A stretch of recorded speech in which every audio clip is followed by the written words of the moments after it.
I want to talk about the geometry of the piano keyboard as it relates to Pianoply as well as to other apps such as GarageBand, Synthesia, and various digital audio workstations. Now, this is a top view of the piano with the familiar clusters of 2 and 3 black keys.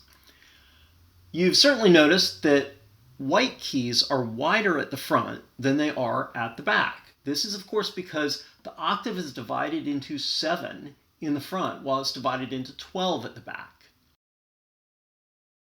You may have also noticed that black keys don't bisect the 2 adjacent white keys. They're offset, and that allows the widths at the back to be approximately equal. With a little mathematical fudging, it all works out. One black key does bisect the 2 adjacent white keys. That's the one at the center of the cluster of 3.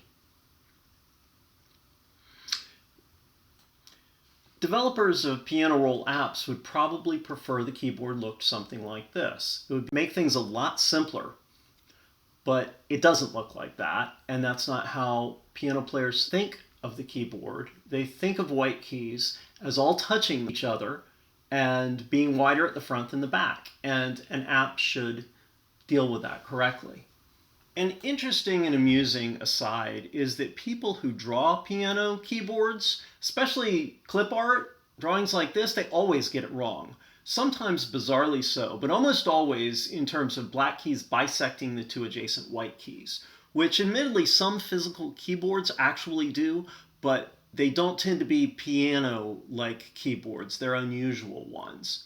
Apps also tend to get it wrong this way, but more significant is apps that do this crime, which is trying to think of the white keys and the black keys as just being equivalent geometrically, even though they're not. And that's not how piano keyboard players think of them, and for good reason they don't. Here you see Pianoply on the left, GarageBand in the upper right, and Synthesia in the lower right. They're all playing the same song, they're synchronized, and Synthesia is turned on its side and mirrors so it aligns with GarageBand above it. But take a look at how the 3 of these look. Now these 3 notes are the same note. It's a B natural.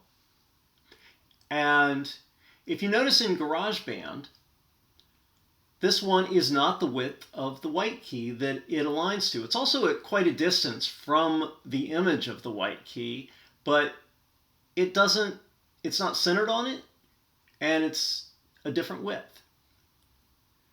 Meanwhile, in Synthesia, it is the correct width of the white key, but it's the white key at the opposite end of the actual action line, the line where you actually play the note.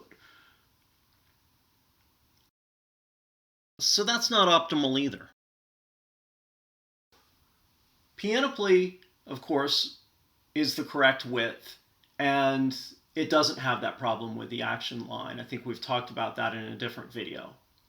While this video is mostly designed to show the thought process that has gone into Pianoply, I also want to say that I think that in the future, I'll be exploring, or hoping that others are inspired to explore, how horizontally oriented piano rolls, like in GarageBand, Cubase, FL Studio, etc., could be significantly improved by adapting their geometry and also the use of colors, as Pianoply does. It seems like it'll be a natural fit. It's not an easy problem, but I would certainly like to work on it.